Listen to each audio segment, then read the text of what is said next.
আল্লাহ রাসূল সাল্লাল্লাহু আলাইহি ওয়াসাল্লাম একদিন মিম্বরের প্রথম সিঁড়িতে পা রাখলেন, বললেন আমিন। দ্বিতীয় সিঁড়িতে পা রাখলেন, বললেন আমিন। তৃতীয় সিঁড়িতে পা রাখলেন, বললেন আমিন। নামাজ শেষ হলো। সাহাবারা জিজ্ঞেস করলেন, ইয়া রাসূলুল্লাহ, জীবনে বহুবার মিম্বরে উঠতে এবং নামতে দেখেছি, কিন্তু এভাবে আমিন আমিন বলতে শুনি নাই। আল্লাহ রাসূল বলছিলেন, ও আমার সাহাবীরা, তিনবার আমিন আমিনের মধ্য থেকে একবার আমিন বলার অর্থটা ছিল এমন, জিবরাইল আমিন এসে আমাকে বলছিলেন, ইয়া রাসূলুল্লাহ, কারো হায়াতের জিন্দেগিতে মাহে রমজান পেল, রোজাগুলি রাখলো, অথচ তার জীবনের গুনাহগুলি মাফ করায় নিতে পারলো না, তার উপরে আল্লাহর লানত, অভিশাপ। আমি জিবরাইলের কথার সাথে একমত হয়ে বলছিলাম আমিন। ডিসিশন কার? আল্লাহ। আমিন বলছে কে? নবীজি। মধ্যে দিয়া বার্তাবাহক ছিল কে? জিবরাইল। তো এত কষ্ট করে আগের বক্তা আমাদের বলে গেলেন, রোজাটা কষ্টের রোজা, অনেক কষ্ট করেই আমরা রোজাটা রাখি। এই কষ্টের রোজাটা কষ্ট করে রাখার পরেও আমাদের উপরে আল্লাহ লানত আর রসুল আমিন বললেন, তার কারণটা কি? এর কারণ হলো, রোজা যেই উদ্দেশ্যে এসেছিল এই উদ্দেশ্য আমরা রোজা দ্বারা হাসিল করতে পারি না। যে উদ্দেশ্যে রোজা আমাদের সামনে এসেছিল এই রোজা দ্বারা এই উদ্দেশ্য বাস্তবায়ন হয় না। 50 বছর যাবত অনেকে রোজা রেখেছেন, 40 বছর যাবত অনেকে রোজা রেখেছেন, কিন্তু এই রোজা দ্বারা আমাদের ব্যক্তি, পরিবার, সমাজ এবং রাষ্ট্রের কোনো পরিবর্তন হয় নাই। কারণ যেই উদ্দেশ্যে রোজা এসেছে তার উদ্দেশ্য বাস্তবায়ন আমরা করি না, করতে পারিও না। কি উদ্দেশ্যে রোজা এসেছিল? রোজা এসেছিল আল্লাহকে ভয় করার জন্য। রোজার মাঝে ইফতারির সময় আমরা আল্লাহকে ভয় করি, সেহরির সময় আল্লাহকে আমরা ভয় করি। রোজার মাসে মেলবিচারে যাই না, মেলবিচার করি না। রোজার মাসে মিথ্যা কথা বলি না, ঝগড়াবিবাদ করি না। মনে করি রোজা রাখার মাধ্যমে আমি আমার আল্লাহকে ভয় করেছি। কিন্তু যেই মাত্র রোজা চলে যায়, রোজার মাসে যেই ধরনের ভয় আমাদের জন্য ছিল, যেই ভয়গুলি আমরা করতাম, এই ভয় রোজার পরে আর আমাদের আমলে থাকে না। 2 নম্বরে কথা হলো, আচ্ছা বলেন তো দেখি, 12টা মাসের মধ্যে সবচাইতে দামি মাসের নাম কি? রোজার মাস। আচ্ছা বলুন তো দেখি, ইবাদত গুলির মধ্যে সবচাইতে দামি ইবাদতের নাম কি? রোজা। কেন দামি হলো?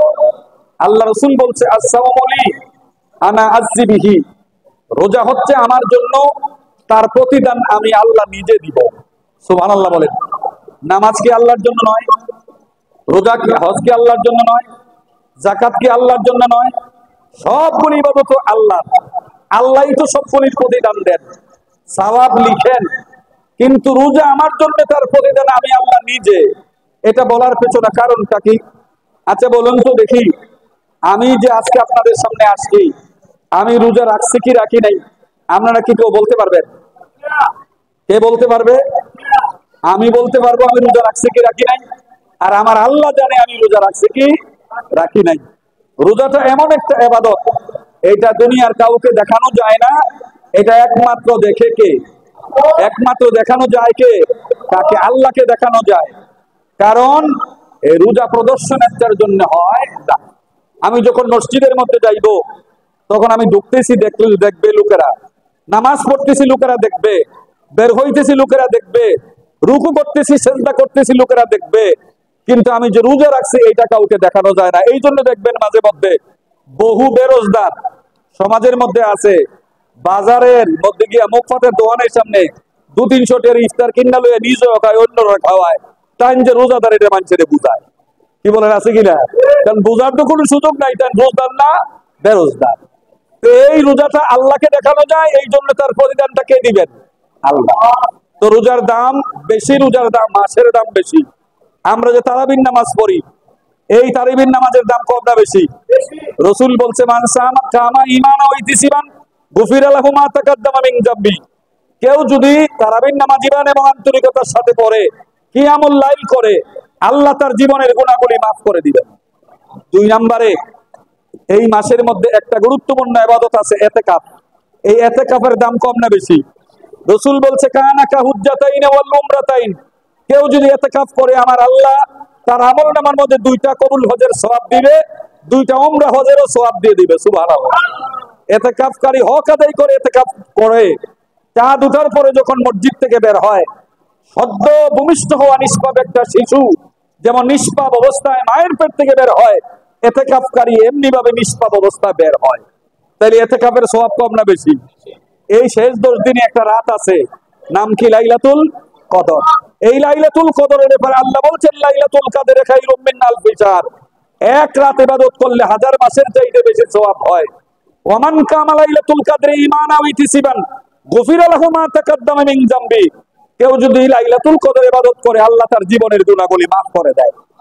রোজার মাসের, রোজার, ইতিকাফের, লাইলাতুল কদরের, যাকাতের, ফিতরার সবগুলি সওয়াব একটার পর একটা বলতে থাকলে দেখা যাইব সওয়াবের কোনো কমতি নাই। অনেক অনেক সওয়াব, এই অনেক অনেক দামি ইবাদত এই মাসের মধ্যে আছে।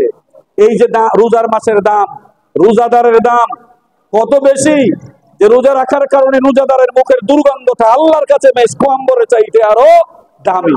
এত কিছুর মর্যাদা বাড়ার পেছনে একটা কারণ হলো এই মাসের মধ্যে আল্লাহ রাব্বুল আলামিন শাহরু রমাদান আল্লাযী উনজিলা ফীহিল কুরআন হুদাল লিন-নাসি ওয়া বায়িনাতিন মিনাল হুদা ওয়াল ফুরকান, আমাদের কল্যাণের জন্য, আমাদের হেদায়েতের জন্য, আমাদের মুক্তির জন্য, আমাদের নাজাতের জন্য কুরআনকে এই মাসে নাজিল করে দিয়েছেন। সুবহানাল্লাহ।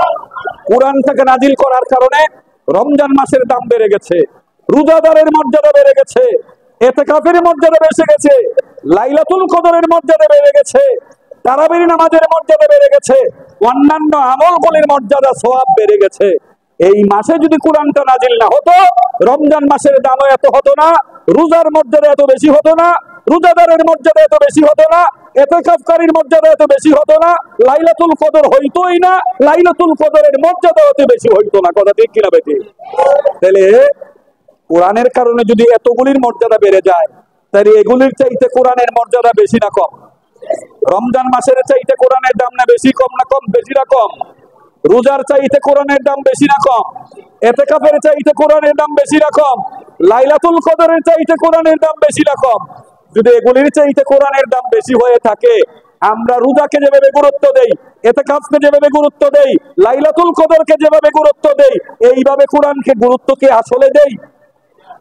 এগুলির চাইতে কোরআনের গুরুত্ব, সম্মান, মর্যাদা বেশি দরকার, দেওয়া দরকার আছে না নাই? আমরা কিভাবে মর্যাদা দিব?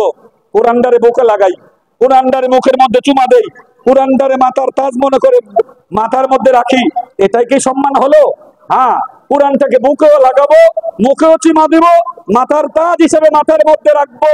তবে সবচাইতে বড় মর্যাদার বিষয় হলো বিসমিল্লাহির রহমানির রহিমের বা থেকে আরম্ভ করে মিনাল জিন্নাতি ওয়ান নাস সিন পর্যন্ত এই কোরআনের ভিতরে 6666টা আয়াতের মধ্যে আমি ব্যক্তি মিজানুর রহমান আতিকের জন্য যে আইন ও কানুনগুলি আল্লাহ দিয়েছে, এই আইন ও কানুনগুলি মানার মাধ্যমে কোরআনের মর্যাদা দেওয়া লাগবে।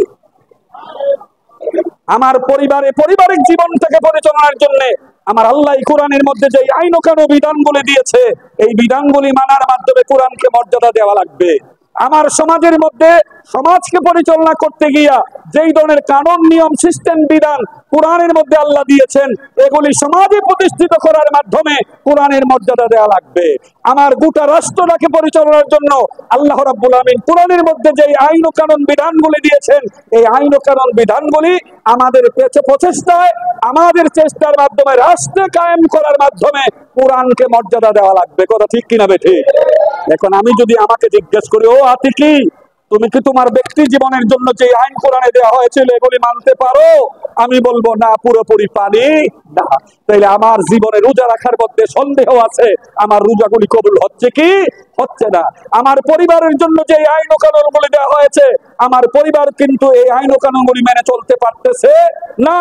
আমার সমাজের মধ্যে যে আইন ও কানুনগুলি দেওয়া হয়েছে, আমার সমাজ কিন্তু কোরআনের বিধান অনুযায়ী পরিচালিত হচ্ছে না। আমার রাষ্ট্রের মধ্যে রাষ্ট্রকে পরিচালনার জন্য যে আইন ও কানুনগুলি কোরআনে দিচ্ছে, এই কোরআনের বিধানগুলি রাষ্ট্র কিন্তু মানতে পারছে না। এই জন্য রোজা আসছে ঠিকই, রোজা দ্বারা ব্যক্তির পরিবর্তন হয় না, সমাজের পরিবর্তন হয় না, রাষ্ট্রের পরিবর্তন হয় না। আমার আল্লাহ রাসূল বলছে আমিন, তার উপরে আল্লাহ লানত। কথা ঠিক কিনা বেঠি? এইবারে রোজা থেকে কে কতদিন বেঁচে থাকবো তার কোনো নিশ্চয়তা নাই। সামনে রোজা পাবো কি পাবো না তার কোনো নিশ্চয়তা নাই। সামনের বছর আমি বেঁচে থাকবো কি থাকবো না তার কোনো নিশ্চয়তা নাই। একটা শপথ আমাদেরকে আজকে নিতে হবে ইফতারের পূর্ব মুহূর্তে, যে আমি কোরআনের বিধান যেটা আমার জন্য আছে ব্যক্তির জন্য, ব্যক্তিটা পালন করব ইনশাআল্লাহ। পারবো কি পারবো না? কথা আসতে বলতেছেন। কোরআনের বিধানগুলি ব্যক্তির জন্য যা আছে আমরা পালন করতে পারবো কি পারবো না? পরিবারের জন্য যে বিধানগুলি আছে, সমাজের জন্য যে বিধানগুলি আছে, এগুলি আমরা পালন করা লাগবে। রাষ্ট্রের জন্য যে বিধানগুলি কোরআনের মধ্যে আছে, এগুলি আমরা পালন করা লাগবে। কথা ঠিক কিনা? এগুলি পালন না কইরা যদি বলি আল কোরআনের আলো ঘরে ঘরে জ্বালো, এই স্লোগানে কোনো কাজ হবে না। কথা ঠিক কিনা বেঠি? সর্বপ্রথম সিদ্ধান্ত হবে আল কোরআনের আলো দিলে দিলে জ্বালো। আগে ব্যক্তির মাঝে, এরপরে পরিবারের মাঝে, একজনের, এরপরে সমাজের মাঝে, এরপরে রাষ্ট্রের মাঝে। কথা ঠিক কিনা বেঠি? কয়েকজন ব্যক্তি মিলে একটা পরিবার হয়, কয়েকটা পরিবার মিলে একটা সমাজ হয়, কয়েকটা সমাজ মিলে একটা এলাকা উপজেলা হয়, কয়েকটা উপজেলা মিলে একটা জেলা হয়, কয়েকটা জেলা মিলে একটা রাষ্ট্র হয়। আর যদি ব্যক্তির মাঝে কোরআন প্রতিষ্ঠিত হয়ে যায়, পরিবারের মধ্যে যদি কোরআন প্রতিষ্ঠিত হয়ে যায়, সমাজের মধ্যে যদি কোরআন প্রতিষ্ঠিত হয়ে যায়, উপজেলার মধ্যে যদি কোরআন প্রতিষ্ঠিত হয়ে যায়, সকলে মিলে আমাদের রাষ্ট্রে সংসদের মধ্যে আল্লাহর কোরআনের বিধানগুলি কায়েম করা সম্ভব হবে। কথা ঠিক কিনা বেঠি? আমরা কেউ রোজার মাসে এই দেশের সংসদের মধ্যে কোরআনের রাজ, কোরআনের বিধান কায়েম হোক, আমরা কি চাই? বলেন আমরা কি চাই? কারা কারা চাই একটু হাত উড়ান দেখি। আল্লাহ কবুল করুক, সকলে বলি আমিন। এই একটা সিদ্ধান্তকে আমরা নিতে পারি যে কোরআনের বিধান আমাদের রাষ্ট্রে কায়েমের জন্য আমরা চেষ্টা করব। সিদ্ধান্ত নিলাম। পারবো কি পারবো না? সবাই আমার কথা শুনতে পাচ্ছে না।